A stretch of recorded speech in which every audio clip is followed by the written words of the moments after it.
హైదరాబాద్ నుండి USA, UK, Canada ఏ దేశానికైనా fastest international courier service avocai.com. Free pickup, free packing. Hyderabad మహానగరం అంతా కూడా ఆధ్యాత్మిక శోభతోటి నిండింది. ప్రస్తుతం గత నెల 25 నుంచి ఈ రోజు వరకు హైదరాబాద్ వ్యాప్తంగా మహంకాళి, ఉజ్జయిని బోనాల సందడితో పాటు లాల్ దర్వాజా వేడుకలకు అంగరంగ వైభవంగా హైదరాబాద్ మొత్తం కూడా సిద్ధమైంది.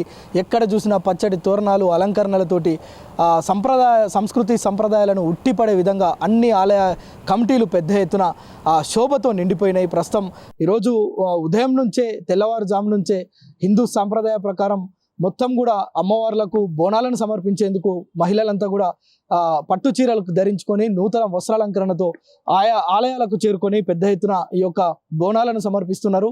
డప్పు చప్పుళ్ళు, అదేవిధంగా సంస్కృతి సంప్రదాయాలను ప్రతిబింబించే విధంగా పెద్ద ఎత్తున కుటుంబ సభ్యులతో కలిసి ఏదైతే కులదైవాలు కావచ్చు, గ్రామీణ దేవతలందరికీ కూడా ఈ యొక్క బోనాలను సమర్పిస్తూ వారి యొక్క భక్తిని చాటుకుంటున్నారు. మరోవైపు పెద్ద ఎత్తున వారి యొక్క కోరికలు తీరాలని బోనాలను సమర్పించడంతో పాటు ఆయా దేవాలయాల వద్ద పెద్ద ఎత్తున మేకలను, కోళ్లను బలియడంతో పాటు పెద్ద ఎత్తున ఈ యొక్క వేడుకలు జరుపుకుంటున్నారు. దీంట్లో రాజకీయ ప్రముఖులందరూ కూడా పాల్గొని పెద్ద ఎత్తున ఈ వేడుకల్లో ప్రజలతో కలిసి సంస్కృతి సంప్రదాయాలు ప్రతిబింబించే విధంగా ఏదైతే ముఖ్యంగా తెలంగాణ వ్యాప్తంగా హైదరాబాద్లో పెద్ద ఎత్తున జరిపే పండుగల్లో బోనాలు ప్రధానమైన పండుగగా చెప్తారు. అయితే ఈ పండుగ సంబంధించి పోతరాజుల విన్యాసాలు స్థానికులను పెద్ద ఎత్తున ఆకట్టుకుంటున్నాయి. అయితే ఉదయం నుంచి రాత్రి వరకు కూడా డీజే సౌండ్లతోటి పెద్ద రాజకీయ నాయకులు పెద్ద ఎత్తున ఈ యొక్క వేడుకలను అంతే ప్రజలందరినీ మమేకం చేసే విధంగా ఆయా దేవాలయాల వద్ద, అదేవిధంగా కాలనీల వద్ద ఈ యొక్క వేడుకలు జరుపుతూ సందడిగా హైదరాబాద్ని మార్చేస్తున్నారు.